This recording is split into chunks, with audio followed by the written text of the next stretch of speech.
This is a special report from True Crime Today and the Hidden Killers podcast. I'm Tony Brueski. Thanks for joining us. We go now to the courtroom for segment number 1 of today's coverage in the trial of Scot Peterson, the Parkland School resource police officer charged with negligence in failing to protect the children of Parkland as a gunman went through the school executing many, many students. Let's go to the courtroom. Ladies and gentlemen, welcome back. Come on in. Once you're back in those same seats, you may be seated. All the parties may be seated. Ladies and gentlemen, those of you using the notepads, I will give you a moment to get the notepads back out.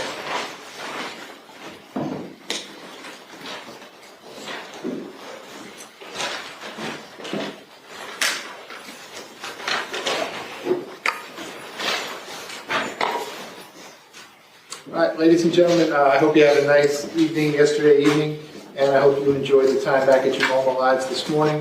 When we pressed pause on the trial yesterday, we were in the middle of the defense presentation. We're going to resume at that point. Mr. Agash, when you are ready, you may call your next witness. Thank you, Your Honor. The defense calls Ruby Harris. Ruby Harris.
And if I could have you come all the way up here to the witness stand.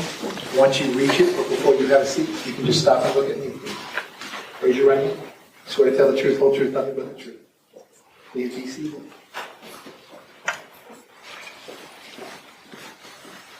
And once you are seated, if I can get you to scoot that chair all the way forward as far as it will go, can you please state your full name and spell your full name? Ruby Harris, Rubyharris. Mr. Agash, you may inquire. Thank you so much. You want me to call you Ruby or Miss Harris? Ruby's good. Okay, Ruby. Good afternoon, Ruby. Hello. Have you ever testified in court before? No. How are you feeling right now? I'm kind of nervous. Okay, I'll get you through it as quickly as possible. You're in college right now? Yeah, I'm at Brown College. And what are you studying to become? An elementary school teacher. Okay. And were you a student back on February 14, 2018? Yes. And what school did you go to? Marjorie Stoneman Douglas High School. And what year were you in? I was in my sophomore year. Okay. Do you also have anyone else that you might know who goes to that school that is related to you? Yes, my sister. And what is her name? Perry Harris. Is she older or younger? What's her name? Perry Harris. She was my younger sister. Okay. Younger by how many years? 18 months. Okay. And so what building were you in before the afternoon fire alarm went off? I was in the 700 building. And what class were you in? Miss Hertzfeld's class. Miss Hertzfeld, did you say? Yeah, Miss Hertzfeld. And what class is that? Remind the jurors what that Room is. 710. And what kind of class is that? It was our theater class. Okay. Let me show you a diagram and see if you can identify. Actually, let me start with a photograph. I'm going to show you what's been marked as Defense Exhibit E. And if you could take a look at this and tell the jurors if you see kind of the area where your classroom would be. Yeah, Okay, if you could point to it. it's right behind the pole right here is the door. Okay. Can you just put your finger on it for a second? Okay, so just closest to you on the other side of that pole, correct? Is that a yes? Yes. Okay. And that's on the first floor, correct? Yes. Is your sister also in that class with you? Yes. And what were you doing right before the fire alarm went off? The class was rehearsing for the upcoming musical, and I wasn't in it, so I was sitting on the side doing classwork and just watching. Okay. Did anything unusual happen? The fire alarm went off for the second time. Meaning it had gone off before? Yes. And when did it go off before? During second period. All right. Was that in the morning time? Yeah, that morning. All right. Let's talk about the one that happened in the afternoon, right? Was this right before you guys were going to be let out for the day? Yes. All right. Tell the jurors what happened. You hear the loud noise, right? Yeah, we heard the fire alarm go off, and then when we left the classroom, I walked outside and I heard just 3 really loud bangs, and then my entire class ran back inside, and I followed my class, and we all just ran back in. Okay. Let me just slow that down for one moment. Let me show you the photo again. Describe for the jurors, do you have a set path that you're supposed to take when you have a fire drill? Yes, we do.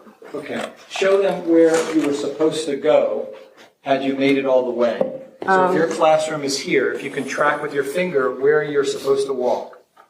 We were supposed to go all the way towards the senior lot, right down there. I'm not sure what path we were supposed to take or which way, but our location was back there by the. Do you know whether that's east or west? It's hard, sure. I know. Let me just say this. Is that in the opposite direction of the football field? Yes. Okay. So you're walking towards that area, and then do you know about how far you got before you heard shots? Probably over there, in the middle. Okay. So it's somewhere in the grass area? Yeah. And when you heard the shots, did you see anyone else as you looked east? No, no. Okay. Did you ever see either my client or Mr. Greenleaf? I saw, I don't know where exactly I saw it because everything was just so quick. Yeah. But I did see a golf cart, and I feel like the golf cart, somebody was on there telling us go back inside, or something something was telling us it was dangerous or something. We should go inside. Okay. By the way, what I'm asking from you, did you ever have a chance to speak with any law enforcement officer in the past and give them this information? Yes, somebody came to my house. Okay. And do you remember offhand who that was? I do not. Okay. If I showed you your statement, would that refresh your recollection as to who it was who interviewed you? Yes, I would.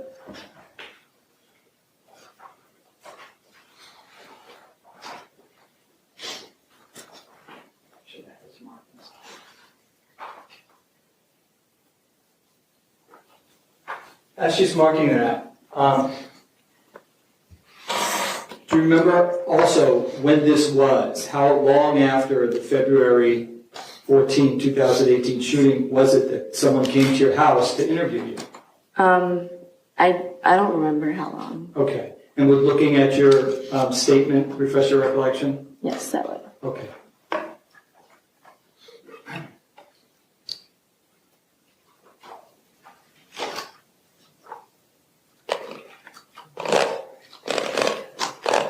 I'm going to show you what's been marked as Defense Exhibit M, which the state has.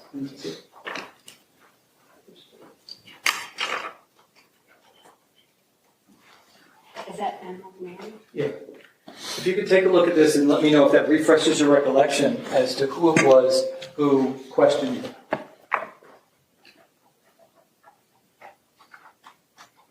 Yes, Inspector Keith Riddick. Keith Riddick? Yes. And do you remember what day he came out to interview you?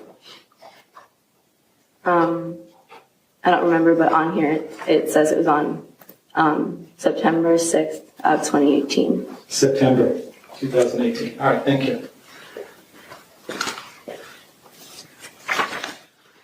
So when you're on the grass, as you testified, heading towards the the spot that you're supposed to go for fire drills, what did you hear? I just heard like loud bangs, like noises, like just loud, like boom, like. Did you know what they were? No, I did not. About how many did you hear? I remember hearing 3. Okay. And as a result, what did you do when you heard those noises? We ran straight back into our classroom. And then what did you do? We went into the closet And then how long did you stay in the closet? for 2 hours, like around there. Okay. Let me just finish with a couple questions about the sound, okay? When you heard those sounds, did you know right away that they were gunfire? No, Did you know where they were coming from? no. Where did you think that they might be coming from? Like just somewhere straight ahead of us, like the senior lot. Like that's where I thought. Can you repeat that? I don't hear that well. In the senior lot, like straight ahead of us. Okay. Let me just show you a map and see if you can identify where it is that you thought the sounds might have been coming from. I'm showing what's been marked as Defense Exhibit F. Just take a moment, just look at this, okay? If this is the 700 building, that's the 1200 building, okay? Can you identify where it is that you thought the sounds may be coming from? Like here, like anywhere in like this area, like somewhere, like I could have been anywhere. Okay. Over there. You can't narrow it down, can you? We didn't even know. And when you say here, it looked like, I don't know what words in your mouth, did it look like you were gesturing towards the senior lot? Up Yes. here, above the 13 building, is that where you were gesturing? Yes, like everywhere past like the senior lots. Could you swear it was from that area, or it could have been multiple other areas as well? I mean, we didn't know, but like Okay. it just sounded like it was coming straight ahead in the senior lots, like straight ahead of where we were. So that's what I thought. Did you ever think the sounds that you heard were contained in a particular building? No, Did you ever think that those sounds were coming from the 1200 building? no. I thank you for coming in. I wish you the very best in your profession. Okay, cross-examination, go ahead. Hi, Ruby. Hi. So how old were you when this happened? I was 16. So you were 16 when you suddenly were put in a situation where you heard these sounds, correct? Can you explain for the jury how loud they were? It was very, very loud. Like really loud, like maybe like sounded like a firework went off, but it was just like really loud. And you were able to determine in that moment that from the 700 building, you knew that the sounds were coming from in front of you, north of you, correct? Yes. And it was an African-American man that waved you to safety, correct? I think so. I don't remember fully. Would a copy of your statement help refresh your memory? Yes.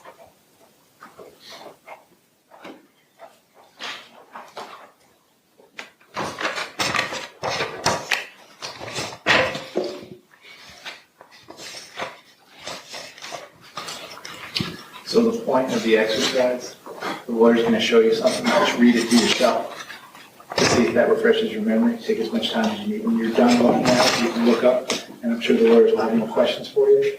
What I don't want you to do is read out loud from the document, okay? Just read it to yourself, and then when you're done, they'll ask you some more questions. Okay. May I approach, Judge? Yeah, go ahead.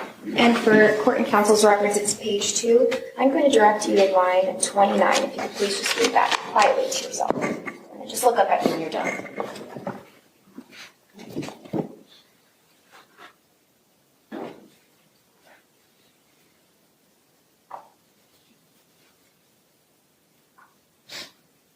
The line numbers are on the left.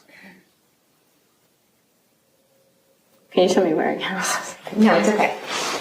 Here are the numbers. So if you look at line 29, Oh, okay. there you go. Just read it to yourself and read it out loud.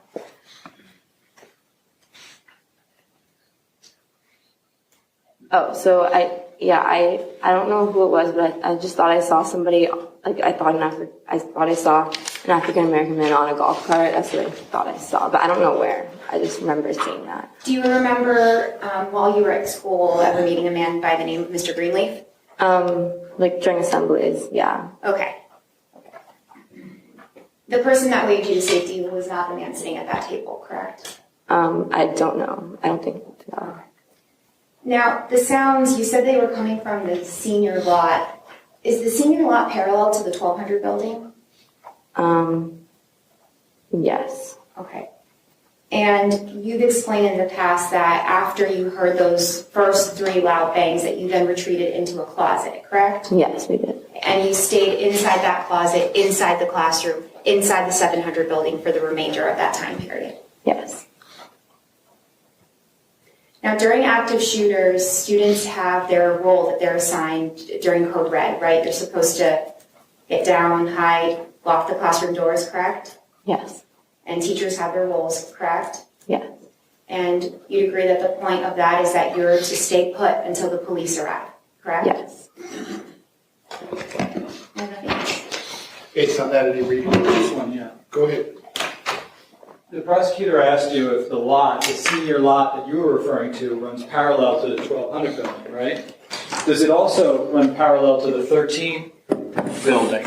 You were pointing up here, correct? Yes. All right. And is that north of the 1300 building? Yes. This senior parking lot, how would you describe it? Would it be a small No, lot? it's very, very, very big. It's pretty big.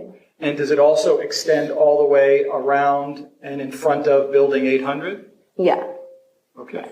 And the area that you were indicating earlier was to the north or up on top of the 1300 building, correct? Yes, just everywhere, like straight ahead of where we were. Like, could have been anywhere north of us. Okay. Thank you. Nothing further. Based on that, you recross? No, Judge. Ms. Drybush, is the witness excused? Yes. All right, you may step down. Thank you very much. While she is doing that, defense, you may call your next witness. The defense next calls Perry Harris. Perry Harris.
If I could have you come all the way up here to the witness stand, please.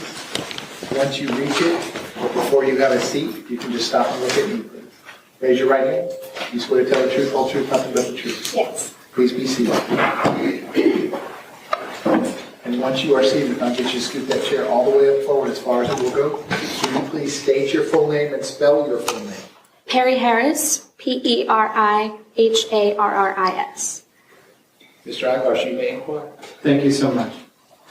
Good afternoon, Ms. Harris. Do you prefer to call you Miss Harris or Perry? Perry's fine. Okay. Perry, are you currently in school? Yes, I go to the University of Tampa. And what are you studying? I study musical theater with a minor in public relations. You want to get to Broadway? Is that Yeah, that's the goal. okay? And what year are you in? I'm going to my junior year. And who is this gal named Ruby Harris? Ruby's my sister. Older, younger? Older. Did you guys go to school together? We did, yes. Where did you go to school? Marjorie Stoneman Douglas High School. And back on February 14, 2018, what year were you in? I was my freshman year. And your sister? She was a sophomore. And what class were you in when the second fire alarm went off? We were in Miss Hertzfeld's class. And how many people approximately are actually in that class?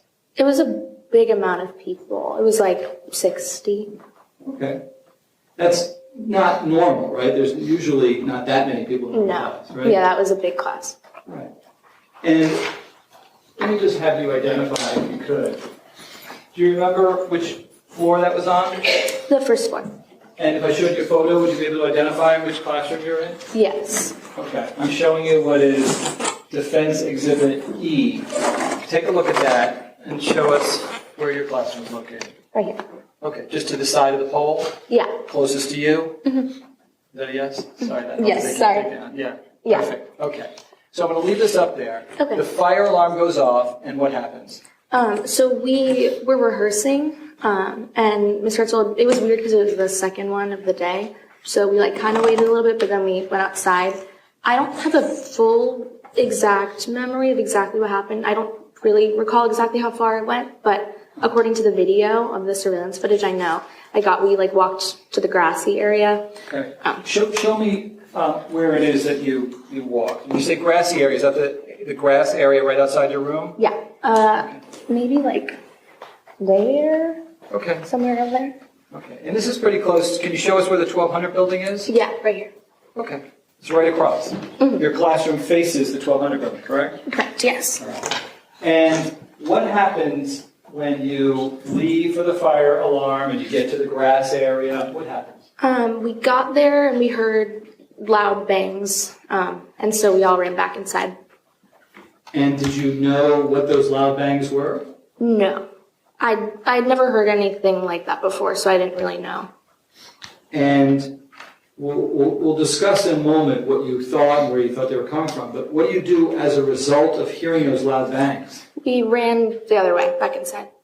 And then what did you do when you were in your classroom? We ran into, some of us, I was in like the back closet, and then the other people were in the office. It was like only, 10 people in the small closet, and then the rest of everyone else was in the office room inside the class. And then Herzl brought everybody into the closet. Okay. What you're telling us here today, have you ever sat down with a law enforcement officer to give testimony, sworn testimony? Yes. And do you remember where that occurred? It was in my house. All right. And was your sister present? She did it as well. She was in the house, yeah. Okay.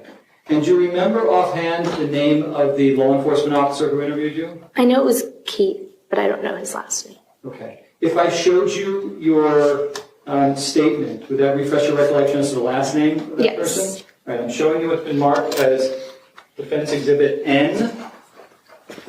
You take a look. And also let us know the date, well, if you remember the date as well. I'm going to ask you about that. But just, who was the agent who was there? Keith Riddick. Okay. And you answered all of his questions, correct? Correct, yes. And you remember he swore you in under oath to tell the truth, whole truth, nothing but the truth, correct? Mm-hmm. And Yes. You said yes? Sorry. I didn't tell you. That noise she can't write down. Mm-hmm. Is that a yes? Oh, yes. Sorry. Okay. Let me have that back. Thank you. But do you remember the date that he came out? I know it was when I was a sophomore. It was, I think, the beginning of September. Okay. And everything that you're telling us, this is what you discussed with him, correct? Yes. And so I want to now go back to when you heard the loud bangs as you're there by the 1200 building right outside your classroom, right? Mm-hmm. Where Yes. did you think those loud bangs were coming from? I thought it was the football field or Westglades, the middle school. Okay. Let me just show you a map. Mm-hmm. If I showed you a map, would you be able to identify where you think you heard the sounds coming from? Yes. Take a look. You see 700 building is there, 1200 buildings Yes. just north of that. Where did you believe that the sounds were coming from? There. There's the You're ball. pointing up there, the football field? Yes. Okay. Did you think that the sounds were coming from inside or outside? Outside. Or, I thought it was a football field, so outside, yeah. Okay. And did you ever think, obviously you said football field, but I have to ask the question, did you ever think it was the shots were coming from somewhere contained inside some particular building? No. That's not what it sounded like to you, correct? Okay. And did you ever think for a moment as you're standing there, and even upon reflection, wow, those sounds sound like they're coming from inside the 1200 building? No. That never occurred to you, right? Is that a no? No. I'm so sorry. No. Perfect. Thank you so much, and good luck to you. Thank you. Okay, cross-examination, go ahead.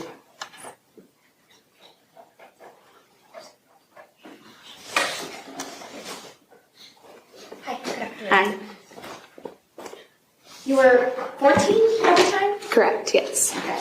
And you had no idea what was going on, correct? Correct. Okay. And you just know that you heard multiple loud bangs and then you ran to safety. Yes. And at the time, you, not to sound silly, but you weren't trained as a police officer. You weren't trained to know what the sounds of gunfire sounds like, correct? No. Yeah, I was not. Okay. So your primary concern was running to safety. Yes. And that's where your focus was. Yeah. Okay. Now, during an active shooting, code red, everyone on campus has a role, correct? Yes. All right. And what was your role? To go inside and seek safety. And were you all instructed and taught that once you're inside and safe that you're supposed to wait for a police officer, correct? Yes. And it's a police officer's job to come and make sure that you're okay. Yes. Did you ever see Scot Peterson that day? No. All right, thank you. Anything else? Based on that, we redirect. No, Your Honor, no questions. Is the witness excused? Yes, sir. You may step down. Thank you very much. While she's doing that defense, you may call your next witness. The defense next calls Deputy Brian Goolsby. Deputy Brian Goolsby.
Sir, if I could have you come all the way through the witness stand, please. Once you reach it, before you have a seat, if you can just stop and look at me.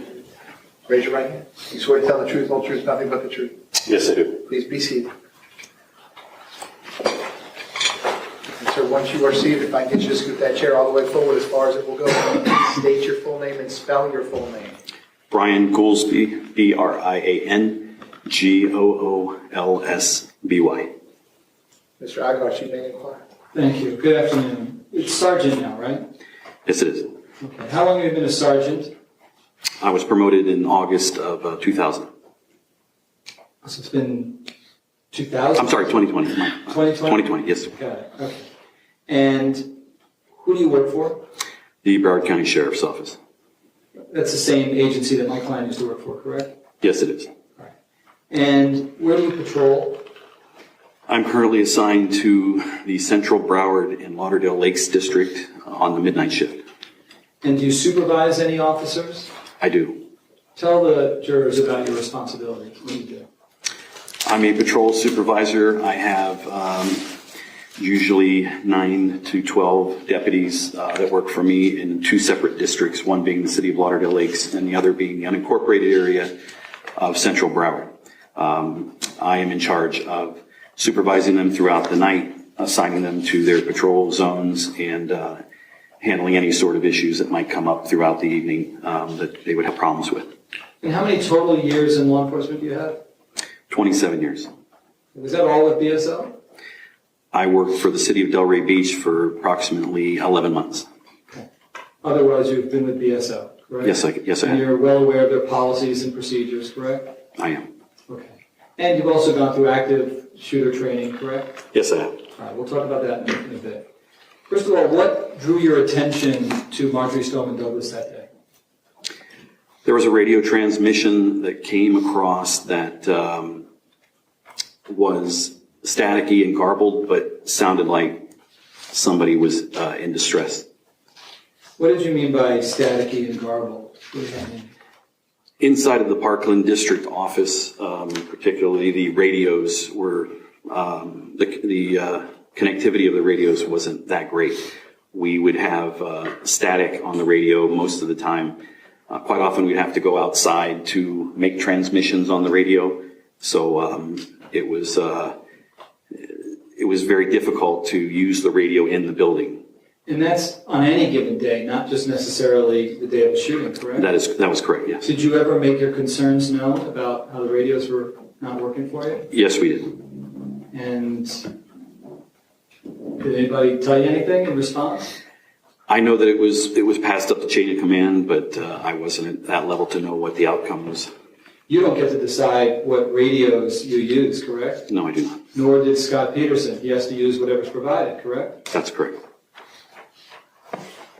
And by the way, speaking of Scot Peterson, did you ever know Scot Peterson prior to the day of the shooting? Yes, I did. How did you know him? I was assigned to, well, actually, he came after me, so I was assigned there since 2003 in the city of Parkland. And when Scot Peterson came to the position of the SRO at Marjorie Stoneman Douglas, that's when I met him. Did you supervise him? I did not. Okay. And tell us about your interaction and how he did professionally. At that time, I was a property crimes detective in the district, so I would occasionally be called over to the school to assist Deputy Peterson with investigations involving thefts. He made some arrests at the school, and he had some interaction with students that were accused of committing property crimes and things like that. So I would come over and would help investigate those cases. Did you find him to be professional to work with? Yes. Was he ever hesitant to do anything you asked him to do? No, he's very proactive, very professional, yes. Okay. And so what drew you to the school? Why did you go to Marjorie Stoneman Douglas that day? The second transmission that came over the radio was a little more clear, and I could tell that it was Deputy Peterson's voice. So I knew right away he had an issue with the school, which, over the years that I've been there, we've had fights and other issues. So if he comes on the radio and is asking for units to respond, it's usually something that we need to get over there and help out with. So I headed that way. Had he not made that transmission, would you have ever even gone to the school? Not until I learned of there being something else happening there. In other words, he was the first person who alerted you to come to the school, correct? Yes, he was. That something was possibly either an active shooter or fireworks or something that needed your attention, correct? Yes. And so what happens next? I get out to my vehicle. I hopped in and took off towards the school and drove to the north side of Douglas High School. Are deputies trained when they think that there's even possibly shots fired to get on their radios immediately and report that? Yes. No one's ever instructed to delay reporting that, correct? No. All right. And so what happens when you get to the school? How long did it take you first to get there? Maybe a minute and a half or so to get to the school. Once I got there, I exited, put on my vest, grabbed my rifle, and I ran towards the west student parking lot gate to try to enter into the school. And why do you wear a vest, bulletproof vest? Stops bullets. It's ballistic protection. It keeps, we hope that it'll stop rounds being fired at us. And what happened next? As I was running west down the sidewalk, I heard a series of gunshots, or what I believe were gunshots. And how many did you hear? I believe I heard 5. And where were you? If I showed you a map, are you able to tell us kind of where you were? Yes. All right. I'm going to show you what's been marked as Defense Exhibit F. If you could just take a look at that and kind of point to where it was that you arrived, where you arrived. Here's Holmberg Road, Yes. So I passed through Pine Island and I stopped approximately about here. Pulled into the turn lane. Are you pointing to the B in Holmberg, somewhere around there? Yeah, right around, yeah, And that would have been just north of the 1200 building? that's correct.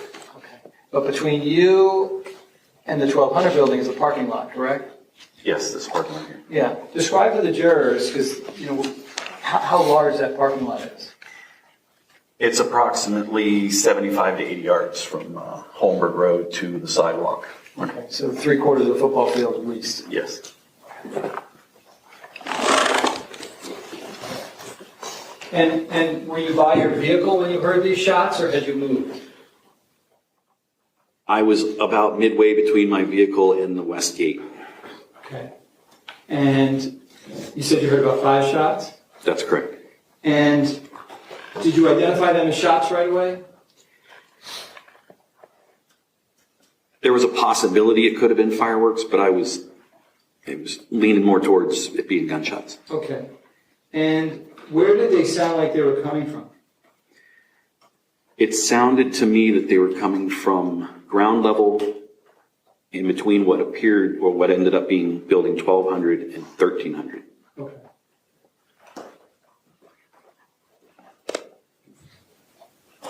You can just identify where you thought that they might have been. In this area right in here. Okay. Or somewhere beyond that, but in this area. So could that have included the areas around the go-between the 13 and the 1200 building? In other words, just north or just south of that area? Yes. Okay. How wide of an area were you considering? If you kind of narrow down, what was the best you were able to get? North of me, further out from me, it could have been 200 to 300 yards, and to the west it could have been, to me it didn't seem like it was quite to the football field. So it was in between the west end of 1200, possibly further into the school, and then to the west of about the football field. All right, so just, if we did it north, how far north could it possibly be in terms of yards, ballpark? It could have been as far as the other end of the school. I couldn't, the depth of it, I really couldn't perceive. So is it fair to say then you're saying it could have been hundreds of yards in any direction?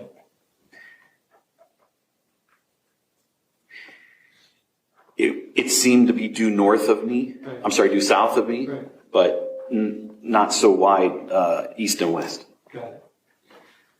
And so what do you do when you hear the sounds? I'm sorry, what did I do or what?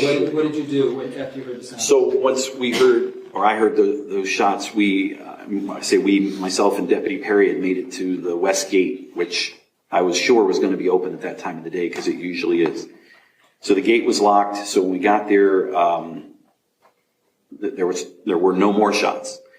So I took a position there and started scanning to try to find out if I could see where maybe the shooter was or any other stimulus that might lead me to believe where they might be. Were you also monitoring your BSO radio? I was. Now, up to that point, had you learned from BSO, dispatch, or any officers precisely where the shooter or shooters were located? No. Had you known how many shooters or how many shooters might have been on campus? No. In your mind, are you thinking that there's just one? It's never a good idea to assume there's only one, so we always assume there could be more. Are you trained to believe that there could be multiple shooters unless you know otherwise? Yes. And that was in your mindset as you're hearing this, correct? Yes, it was.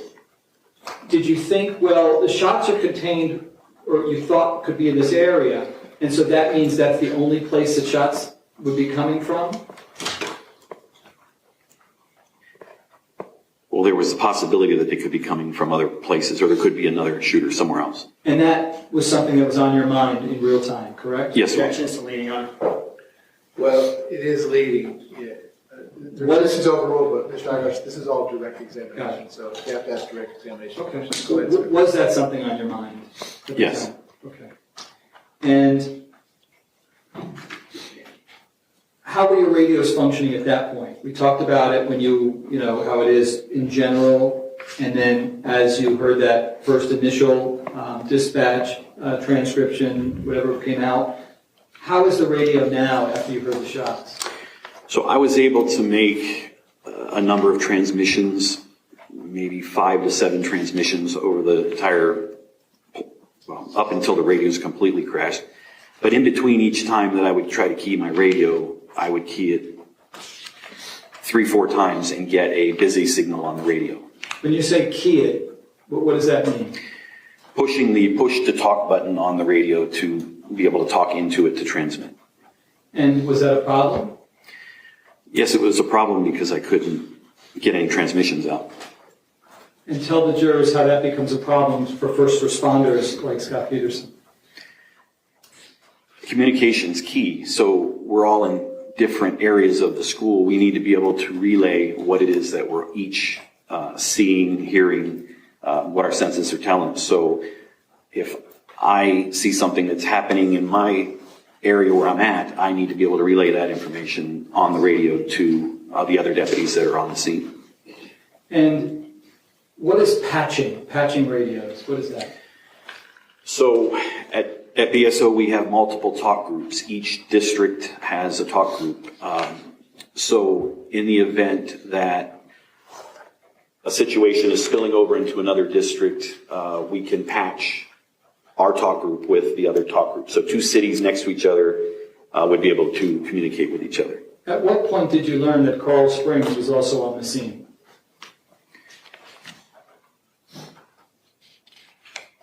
When I reached up, I made my way up to building 13, I saw the Coral Springs officers running up behind me. Did you believe that BSO's radios were patched with Coral Springs radios? No, I do not, or I did not. Did you know at the time whether the 911 calls made from cellular phones were going to Coral Springs or going to BSO? I wasn't aware of any 911 calls. And so what happens? You mentioned you met up with Deputy Perry. That's correct. And what happens next? So the 2 of us, we kind of scanned for a minute to see what we could, ascertain from looking into the school. There was 2 students that were coming across the parking lot to the northeast. They had their hands in the air and they were yelling active shooter. So we tried to engage them with, where's the shooter? What's he wearing? Where did you see him last? And they just kept running. So you didn't get any real-time intelligence? Did not. And by the way, I didn't ask you, but when you heard the shots, like you did, how close were you to the 1200 building, approximately? I was still on the sidewalk, so it's about 80 yards. Okay. And what do you and Deputy Perry do after you attempt to get real-time intelligence from students who did not provide anything to you? Well, there was another student that appeared to be injured on his leg, and he was being helped by an adult that turned out to be a Coral Springs off-duty officer. They were making their way to the west.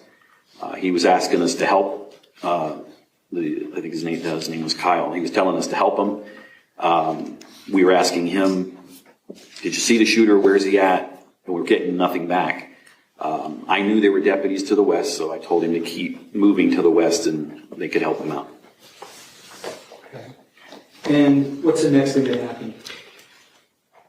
So the gate was locked. We contemplated, I was thinking, go get my car, drive through the gate, climb over the gate. It's a 6-foot fence, which would have made us very vulnerable and exposed had we tried to climb over it with the shooter, not knowing where the shooter was. Moments after that, I realized I have a key on a keychain that actually opens all the locks to schools. You just mentioned that you thought you might be vulnerable and exposed as you're climbing over a gate. Tell the jurors why you felt that.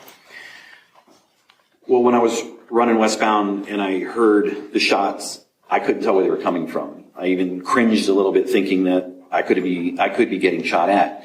So when I got to that point at the gate, we couldn't see a shooter. We didn't know where he was. The shots had stopped. So for me to try to climb over the fence or put myself out in that area would have been wide open. I had no cover, no concealment at all. Are you trained to believe that unless you know precisely where the shooter or shooters are located, to consider yourself as a potential target? Of course. And did you take positions of cover while you were on the scene? I did. Tell the jurors the first time you took a position of cover and where. Right at the gate, the west gate, where we paused because of the gate being locked, there was a very narrow palm tree that provided a little bit of at least concealment for us. It wasn't much cover. That was the first time I used anything as cover. Would a solid concrete wall serve as better protection if there was one available to you? Better than the palm tree, sure. Okay. Were there any other times that you took positions of cover while you were on the scene? Once we made our way through the gate, we unlocked the gate and made our way through, we entered the parking lot. I went to the right, Deputy Perry went to the left, and I used a row of cars as I moved southbound towards the school. I used a row of cars as at least some cover and concealment because I didn't know where the shooter was. Okay. And what happened next? Made my way up to the last car, and I had to traverse an open area, open space between the last car and the building, the side of the building, and it was, building 13. I knew it was building 13 because there was a placard that said building 13. So once I made it up to the corner of that building is when I saw Mr. Feist. And if I showed you a photograph, would you be able to identify where you saw Coach Feist? Sure. Did you know then which side of the 1200 building it was? I'm sorry. You saw, let's just start here. Take a look at Defense Exhibit 1. Where did you see Coach Feist? He was laying right outside this door right here. Okay. He was outside of the 1200 building, correct? Yes, right here. All right.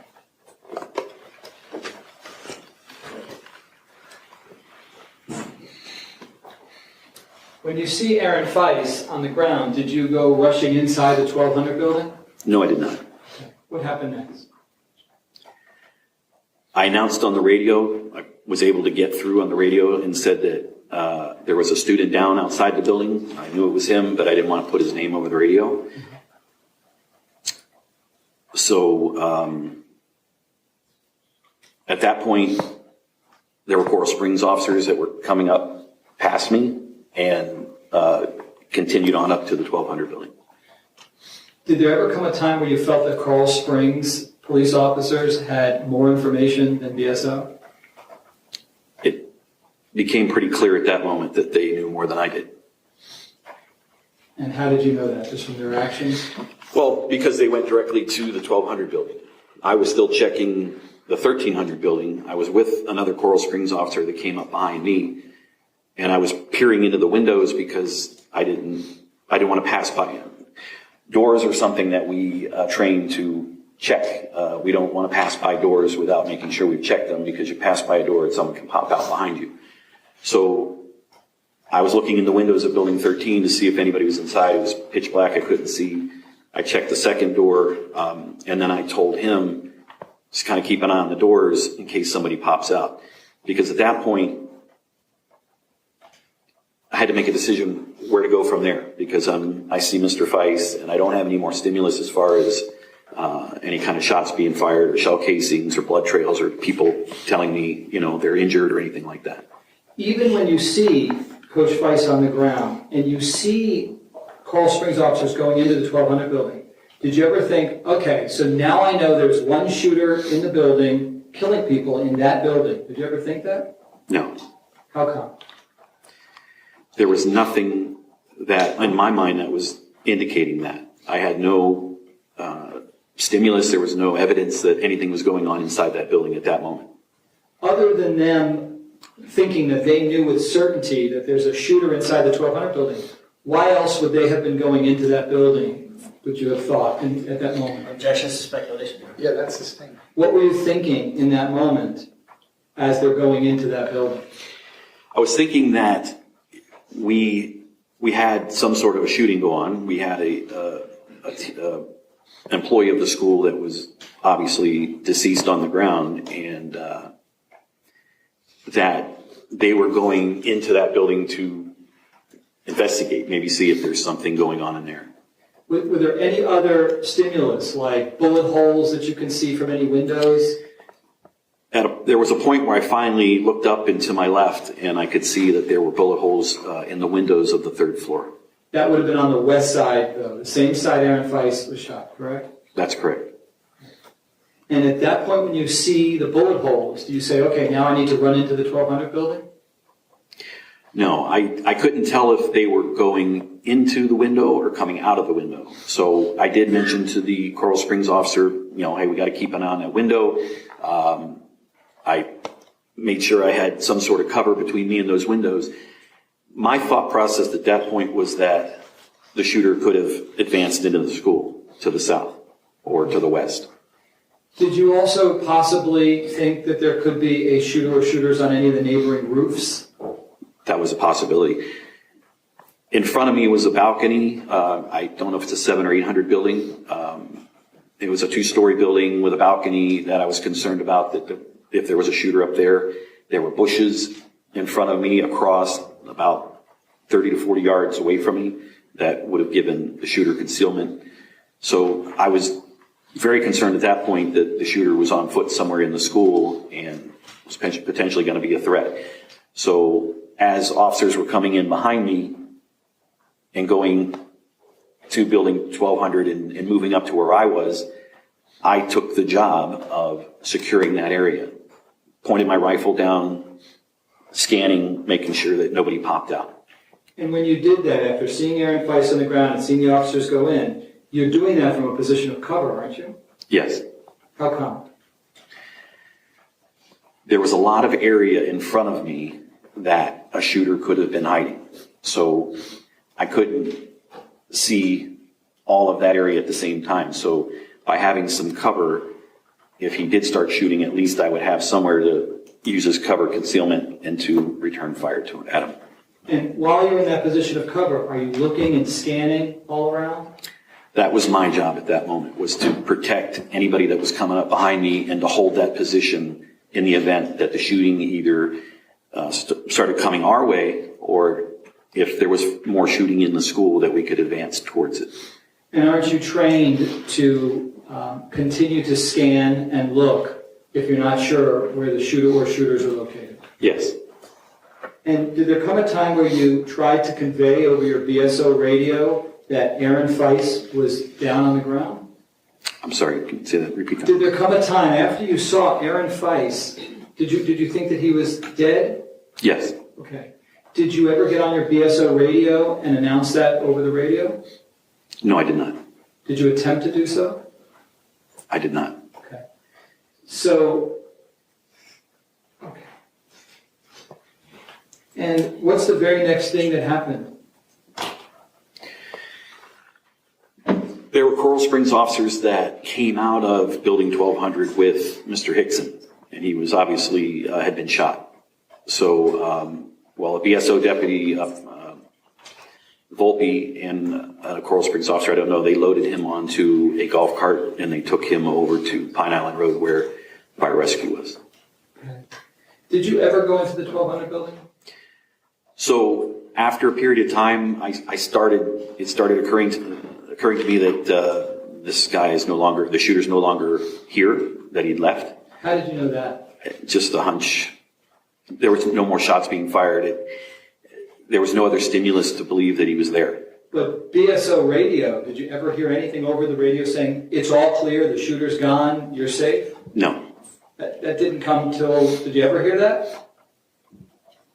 Well, eventually, when they watched the video, we found out that he fled the campus. But up to that point, you still don't know, correct? I didn't know for sure. I just believed he was possibly gone. And you're still monitoring your radio, correct? Yes, I am. Were there times that you heard my client talking over the radio and saying things? Back before I even made it to Building 13, Deputy Peterson had asked the question if, well, even further back than that, it was when we mentioned that we had the student shot. We did get that over the radio when the young man was shot in the foot. That the question to us from Deputy Peterson was, does he know where the shooter is? You heard my client ask that. Yes. And you knew that was his voice, correct? Yes. What did that mean to you as you're hearing him say that? It meant that we didn't know where the shooter was. Okay. And by we, did you think that Deputy? No, that Deputy Peterson didn't know where the shooter was either. Okay. And is there anything else you heard him say that you recall? There were several transmissions. I don't recall all of them. Okay. And I do want to ask you about how you were feeling through this all. How do you feel today? You're calm in this courtroom, correct? Yes. Is this how you felt during this year? No. Describe for the jurors how you felt during this horrific, abhorrent day. The first thing I can recall was as soon as I got into my vehicle, I felt the tunnel vision kind of taken over. I could feel the adrenaline. My heart rate shot up. My breathing went faster. I drove as fast as I could down Holmberg Road. I actually blew through the red light at Pine Island. Thank God the other deputy coming from my right stopped because we would have crashed. But I made it through the light. When I got out of the car, my hands were shaking. And that's a common feeling that I get when my adrenaline is that high. So put on my vest, grabbed my rifle, ran down the sidewalk. Running down the sidewalk, my legs felt like they weighed 300 pounds. They just trying to run as fast as I can, and it just all the blood is leaving your legs and going to your core. That's what happens when you have an adrenaline rush like that. At some point, I remember trying to talk on the radio and dry mouth, like I could hardly talk because that was the effects of the adrenaline. The auditory exclusion, driving, I can't remember hearing any transmissions over the radio from the time I got in my car till I got out of the car and was running and heard the shots. I don't recall hearing anything. So, the adrenaline and it's terrifying to hear that sort of a call on the radio. So it has a physiological effect on you. And you can't you're a 27-year veteran. It affected you like that, correct? Yes. You can't just train those physiological responses away, can you? Objection, leading on. Yeah, that's sustained. Can training take away those physiological reactions?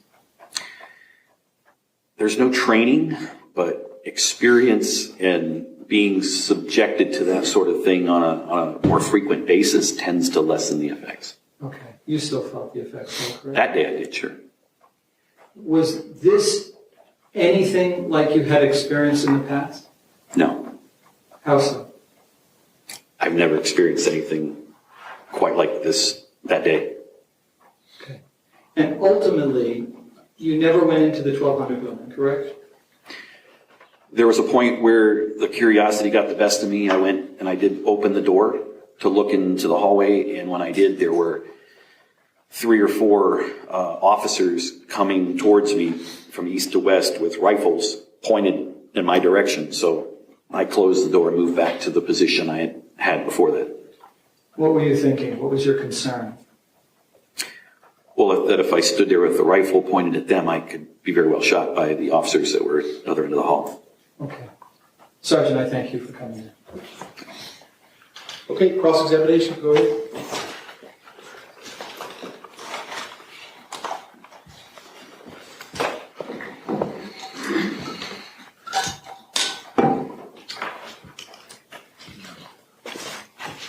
Sorry, good afternoon. Good afternoon.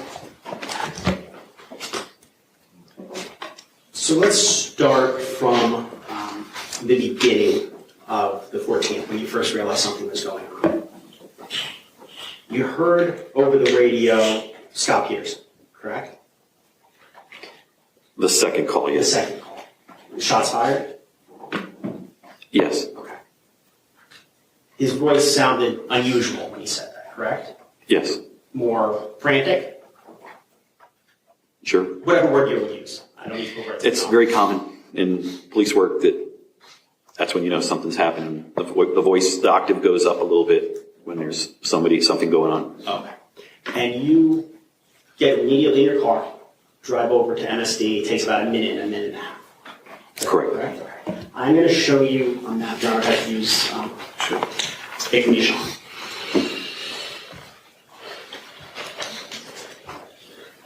Sergeant, I'm showing you what's in evidence as states 1. And you can actually, it's a touch screen, so you can actually just touch the areas that the annotator, the judge is about to turn on. That's new.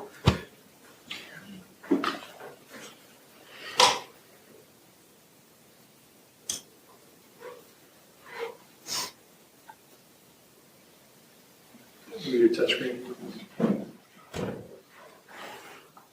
Want to hit the exit? It works. There you go. Okay. So, Sergeant, looking at this map, do you recognize where this is? Yes, I do. Okay. And when you first arrived, where did you stop your car? You can mark it actually with your screen. Well, right there. It's actually on the other side of the street, but So on the north side of Holmberg, there's 2 different roadways that exit up to Holmberg from the campus, correct? correct. You stopped the east one or the west one? I stopped at the east one, Okay. or kind of just maybe a little bit to the west side. Okay. You got out of your car. Yes. That's when you heard shots fired? Once I made it onto the sidewalk, going to drive. Yeah, I'll just change colors to make it a little bit easier now. The sidewalk that's just to the top of my line Okay. is about where I was when I heard the shots. Because there's a fence line just south of that. Correct. Okay. I know it's a little bit messed up. Oh, I want to do that. So I'm going to erase this. Is that more? This is tough. Hold on. Is that more accurate? Yes, Okay. in that area. In that area. That's where you heard the shots. Yes. So from that to the 1200 building, you would estimate to be about 80 yards? Yes. Oh. If it's another thing, please tell me. No, it's approximately 80 yards. Okay. Using the annotator, where did you think the shots were coming from when you first heard them? Probably in that area there. So between the 1200 and the 1300? Yes. Okay. Now, when you heard those shots, what was your immediate reaction? It was to announce over the radio that we have shots fired, because at that point we were still contemplating them being fireworks. So I made that transmission. You knew right away as soon as you heard that those were shots fired? Right. Okay. Did you try? I'm sorry. Please continue. At that point, I was just getting to where the gate was that I thought would be open. And can you just put an X where that gate is? Right there. Now, you thought that gate would be open. It was not open. Correct. And you were with Deputy Perry, correct? That's correct. Okay, so both of you were trying to figure out a way to get it. Yes. When you're standing there, do you hear any additional shots? No. Okay. You are trying to proceed towards the sound of shots, though, correct? At that point, yes. Okay. Ultimately, you have the key, you open up the gate. When you open up the gate, do you run towards where the sound of gunshots came from? Where you thought they came from? Indirectly, What do you mean by that? I went to the west of the first row of cars and made my way along the cars. Can you just highlight, I changed the color to purple, can you just highlight approximate the route that you took? And then where did you ultimately end up? I ended up, stopped there to, again, try to transmit on the radio. You're heading towards that circle, though, where you think the shots are fired, correct? Yes. So you're, based upon your training, you're moving forward, you're taking proactive action to figure out where these shots are coming from. Yes. You transmit over the radio, something, shots fired. When I was out of the street, yes. Okay.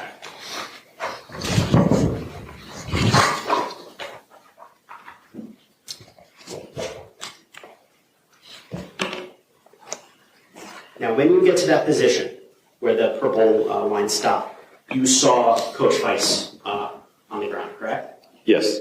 Now, you transmitted over the radio over dispatch that a student was down, correct? Yes. You knew it was Coach Feist, but you were just trying to protect his identity, correct? Yes, I was. Okay. And that transmission was received by dispatch. It was. You received responses in regards to what you had just said, correct? I believe the dispatcher repeated what I said, yes.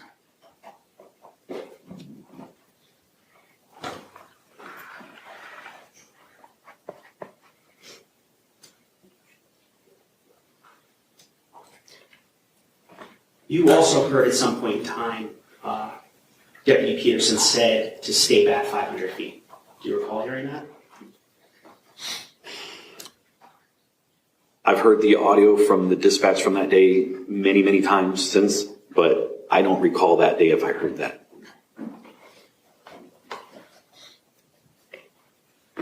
You don't recall, but regardless, you didn't stay 500 feet back, correct? You ran towards the action, correct? Yes, I did.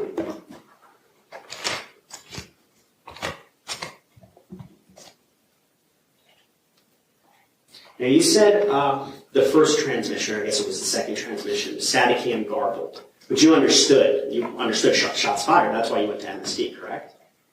Well, the second transmission I could tell was Deputy Peterson's voice. Okay. And what he had said on the second transmission was a little more clear about what was going on. I think that was when he said shots or firecrackers. Okay. So I just started going to the school. My question really is, you were able to understand it. That's how you knew to get over there. Yes. And you also, on direct examination, stated that you go outside sometimes to make transmission because the radios work better outside. That's correct. And that's a known thing in Parkland with BSO, that if there's an issue with the radio, you can go outside and it'll work better. Yes. Now, you said that you heard 5 shots, correct?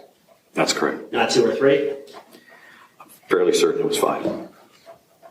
And you were about 80 yards north of the 1200 when you heard those shots, right? Approximately? Yes. Now the defense, I'm going to take this off. The defense asked the possibility of 100 yards west, 100 yards east, different areas. You knew pretty certain, at least the general proximity, the circled area that I just erased, but the circled area between the 12 and 1300, right? From my perspective, being on the sidewalk, that was the direction that I believe the shots were coming So from. your perspective from 80 yards away was Unobstructed, nothing in between me and what ultimately ended up being the area he was shooting from. There was nothing to obstruct the sound. Okay. So yes.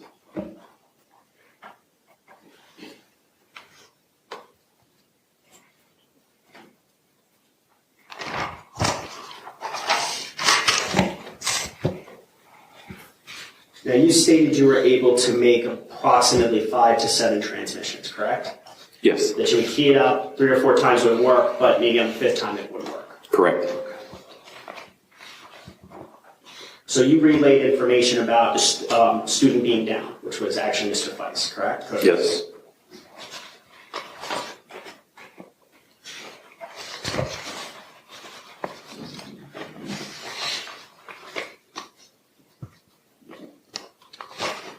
You relayed information that definitely have shots fired. Yes. Information that we need to get in there to find this guy. Something to that effect. Yes. And all those transmissions worked over the radio, correct? When it worked, yes. Now, when you were with Deputy Perry and students were yelling active shooter, approximately, if you could mark on the map, where were you? I was at the gate. Now, when the students were yelling active shooter, you proactively were asking them questions to try to gather more intelligence, right? Yes. And what's the purpose of that? To gain more intelligence, find out where the shooter might be. So you proactively saw students and yelled at them, trying to find information. Yes. And when you saw the student who was shot, once again, another student, you ask questions to try to gather intelligence from him as well. Yes, I did. And you stated under direct examination that you thought you either were or could be shot at, correct? Yes. That's why you didn't scale the fence. Right. Even though you thought that, you still went towards the sounds of where you thought the shots were coming from, though, right? Yes, I did. Is that because you're a police officer? That's your job? Well, I had a patrol rifle and I had some cover and concealment, and I was confident that I could have made my way up to at least the side of the building. To try to find the shooter? Yes. To investigate where the shots are coming from? Yes. Now, you stated on direct that when you got up to the last car, you had to traverse an open space to building 13, and you made it to that corner. And that's where you saw Coach Weiss, right? That's correct. So even though possibly you heard shots, you still ran through the open to get closer, to gather intelligence, possibly stop the shooter. Yes.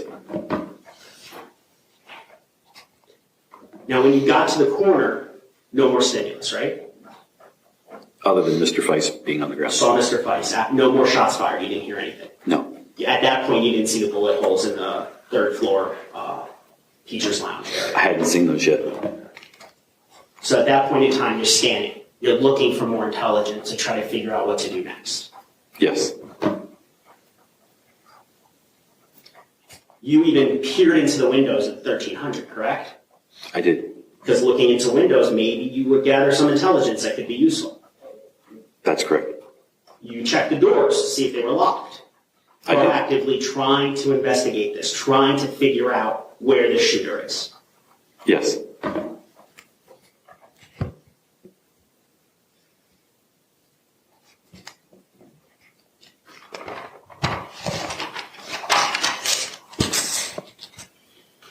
Now, you also, on direct, said that, the shooter could have moved or could have been on roofs. You remember testifying? Yes. Is the whole purpose of going towards the sound of the shots, investigating the sounds where it's coming from, to try to find the shooter, to alleviate those concerns of other responding officers, to stop the bleeding, to stop the shooter? I'm sorry. Can you repeat the question, please? I knew you were going to ask me that. That was a lot to take in. It was. I'm sorry. I'll break it up. On direct, you said that the shooter could have moved, could have been on the roofs, correct? Correct. Is the purpose of your training to seek out the sounds of the shots, to try to find the shooter, correct? Yes. Because by finding the shooter, you'll stop people getting shot, correct? That's correct. You'll be able to rescue people who are bleeding, correct? Potentially, yes. For other responding officers, you'll have information to give them so they don't have to run up and be looking everywhere. They'll gather intelligence for where the shooter is, correct? They would still have to be prudent and be looking, but yes. Now, when you were there, you were securing the area around the northeast corner of the 1300 building, correct? That's correct. Okay. You were you were proactively doing something. You weren't just standing there, correct? I believe I was, yes. Now, you stated under direct that you just had a hunch that the shooter wasn't there anymore, correct? Yes. And you just didn't receive any stimulus for a period of time. Correct. Was that period of time shorter than 48 minutes? Yes. How long would you estimate that period of time was? From the last stimulus till I thought he was gone? Till your hunch kicked in that you thought he was gone. And you can ballpark this for me. Maybe 10 minutes. Now the hunch is that also common sense? It was based on everything that I was observing, all the stimulus that I had at that moment, the lack of shots being fired, the lack of anybody screaming or anybody else telling us that they saw somebody.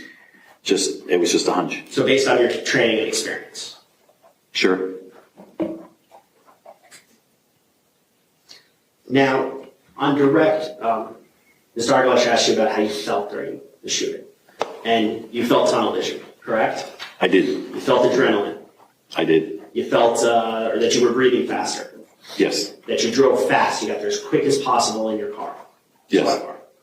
That your hands were shaking. Yes. Your legs were heavy while you were running. Yes. While you were running through, traversing the open parking lot, correct? More so when I was on Holmberg Road. Once I got into the school, I wasn't running. Okay. When you talked on the radio, you had dry mouth. Yes. That you had auditory exclusion on the car ride over. Yes. You had all of those things. I did. And you testified that training can't take it away, but being subjected to it, it can lessen the effects. That's correct. So you felt all those things, yet you made your way from Holmberg, figured out how to get the gate open, took cover behind the cars, got to the 1300 building, correct? Yes. Saw Aaron Feiss, Coach Feiss on the ground, correct? Yes. Scanned the area for the shooters, correct? Yes. Heard no additional shots, no additional stimuli, correct? Correct. Saw the bullet holes in the 1300 building, correct? Yes. Went to the 1200 door and 1200 building, opened the door to peer in, correct? Yes. Saw other officers, didn't want friendly fire, went back to the 1300 building, correct? Yes. Then provided cover, correct? Yes. So even though you felt all those things, those are all the proactive actions you took that day. Yes. Even though you never experienced anything like this before. That's correct.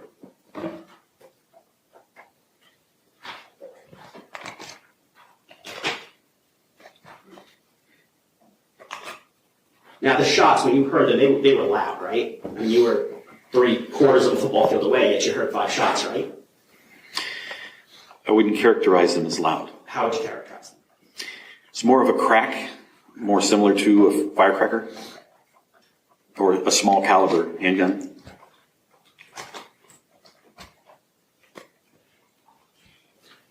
Now, Deputy Peterson's transmissions, you testified that you heard some of them. Did you hear when he multiple times said 1200 building? If you recall. I never recalled hearing the 1200 building. I heard many other building numbers, but not that one. Okay. So you don't recall when he said inside the 1200 building? I'm going to object. What's the objection? It's a misstatement. It's by or inside. You keep saying inside. Well, that's why what the lawyers say is not evidence. Ladies and gentlemen, I'll repeat to you. What the lawyers say is not evidence. What the questions the lawyers pose the witnesses is not evidence. The evidence is from the witness stand and the exhibits. You all will decide what was said. The objection is overruled. Go ahead, sir. Ask your next question. Did you recall that? The inside, hearing over inside the 1200 building. I don't recall hearing that, no.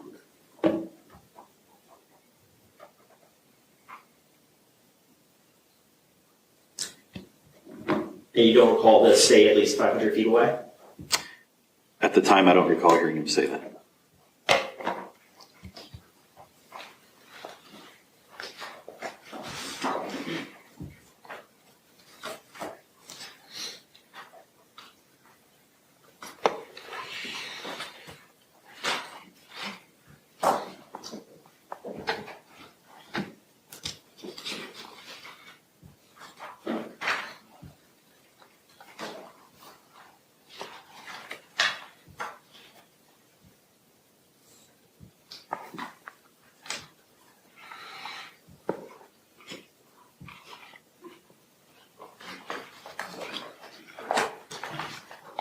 Let me ask it this way, Sergeant. Regardless of what you heard over the radio, instructions, whether to stay back, secure the intersection, you were going towards the sound of those shots based on your training, correct?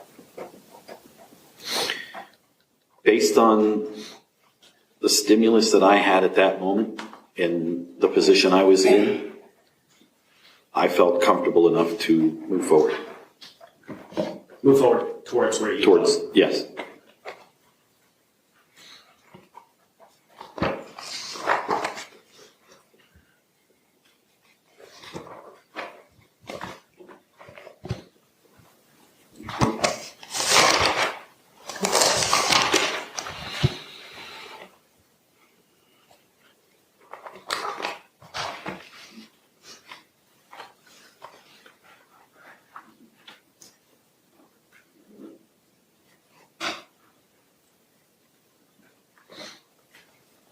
you did not see Scot Peterson that day, correct? I did not.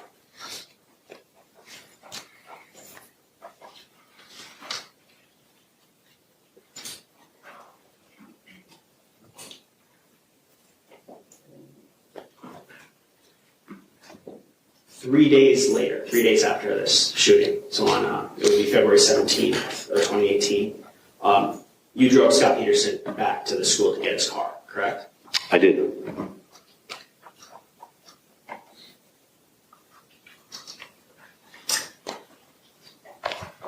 And overall, based upon your positioning, from the time you arrived on Holmberg Road to the time that your hunch kicked in, that the shooter was no longer there, you had a completely different perspective than where Scot Peterson was, correct? I would say so, yes. I have nothing further. Thank you, sir. Based on that, you redirect. Yes, Your Honor. Go ahead.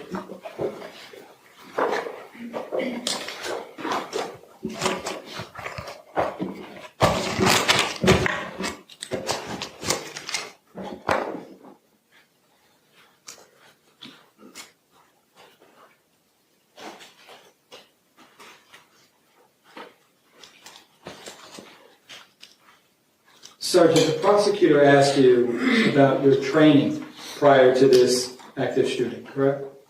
Yes. And you are trained to move towards the gunfire, correct? That's one of the stimulus that we would use to move towards where the person or the shooter is, yes. Was there ever a training prior to this shooting where you were given a scenario where you do not know from where the shots are coming, outside of the building? No. Tell the jurors what the training consists of. And again, I'm referring to prior to 2018 when the shooting occurred. Tell the jurors what training did exist regarding active shooting. Our active shooter training typically is indoors. We one in particular was maybe the distance of this room. The shooter was in a room, say at the end of this room, and we started at this point here. They would fire shots, and we would move towards that shooter. Other times we were in a school, and again indoors, the shooter was at the end of a hallway and was shooting at us. We would try to advance on them and make our way to the shooter. Another training was inside of the mall in Pompano, where we were downstairs, had to go up, and the shots would be fired upstairs. We'd go up an escalator, and the room would be right at the top of the escalator. That's just an example of some of the training. Is it fair to say that the common thread is that you all knew that the shooter would be confined within a small area? Yes. Was there ever a training where you didn't know which building a shooter or shooters might be located? Not one that I've been to. Was there ever a scenario where you have radios that are completely useless? No. Was there ever a scenario that you guys prepared for where a potential shooter or shooters could cover several hundred yards in either direction? No.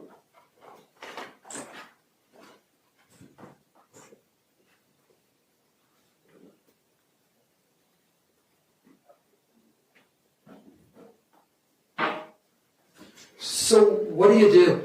You know, based upon your training, when you don't know whether to go left, straight, right, was there any training for what to do in that circumstance? We've never trained where we're all coming from different directions. All the officers responding to a scene are coming from different directions. So that was unique to this, live, real-time scenario. The training was never on that large of a scale of that, 40-acre campus or anything that big. It's always something much smaller. And if you think that you might be hit by either sniper fire or other shooters that are running around, was it your training that you don't stay out in the open, but that you take a position of cover?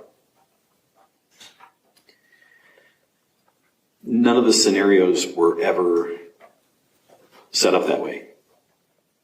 So we wouldn't have been trained to take cover because we knew the shooter was going to be in a room at the other end of the building in the training scenario. Was there ever then anything discussed where if you ever feel like there might be sniper fire or somebody shooting you, was there anything in your training to tell you to take cover so you don't get hit by bullets? The first training that I went to after MSD... Objections to relevance. Yeah, that's his thing. Okay. Go ahead, sir. Ask your next question. Was there anything before the MSD shooting as to what to do if you think that you might get hit with bullets? Did they even need to tell you that, or would common sense just prevail?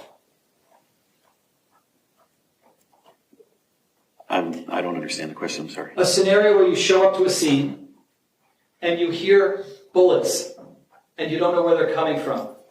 Did they ever train you to stand out in the open and not protect yourself? No. Was there training which dictated that you're supposed to find something solid, like a car, a tree, or a concrete wall, and protect yourself? You would be trained that way from day one in the academy. Okay. You said, in response to the prosecutor's question, that you drove Scot Peterson back to the school to pick up his car, correct? I did. And how did that come about? I happened to be at the office. He needed to get his car. Somebody asked me if I'd take him over there. Did you have any discussions? I did. What happened? I spoke to him about some of the things I was hearing from Coral Springs Objection, Your Honor, and media. hearsay and relevance. Yeah, well, we're overdue for restroom break anyway. So, ladies and gentlemen, we're just going to press pause on the redirect examination. Real quick restroom break, same admonition as always. Please don't discuss the facts of the case, the evidence, the witnesses, or the testimony amongst yourselves or anyone else. If you leave the notepads in your chairs and step out one moment, I will be right with you. Thank you.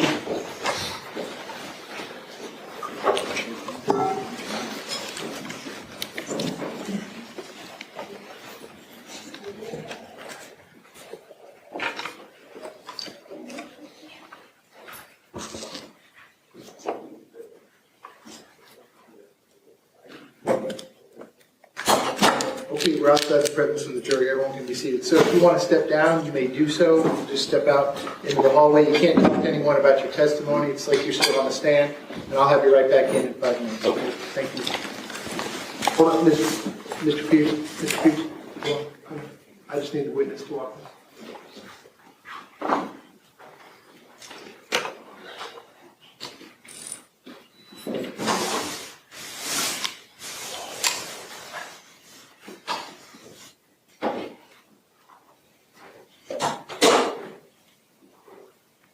Okay, so we're outside the presence of the witness. Everyone can be seated. So state your objection is a relevancy objection? And hearsay, the way that a witness was answering the question. I believe it said based upon what other officers were saying. I guess that part might call for a hearsay response, but statements from the defendant is not hearsay. But the reason I wanted to do this outside of the presence of the jury and the witness. So I thought in pre-trial, the defense moved in limine. We weren't discussing statements that the defendant gave to whatever source it may be, media or otherwise, after his statement to Detective Curcio. Yesterday, they tried to get into that. You objected based on, or someone objected, and I sustained it. I wouldn't let you talk about some interview with the Washington Post or something to that effect. Correct. So do you want to start now eliciting testimony about statements that Mr. Peterson made to people after this event who is not Detective Curcio? Because once we open that door, then all that stuff's coming in. No. Well, that's what you asked him, sir. You asked him for what statements he made. This is 3 days after the event. It's not ever been the subject of any testimony. So if you open that door, the door's going to be open. I won't open up the door. I was just referring, and maybe I wasn't narrowing my questioning, just the conversation that they were having in the vehicle. If the court's saying that that's not something I can get into? You moved to keep all of that out. Did you Well, not? Am I incorrect? specifically was referring to, and I can see how the court's expanding it, and I think that the court's probably correct.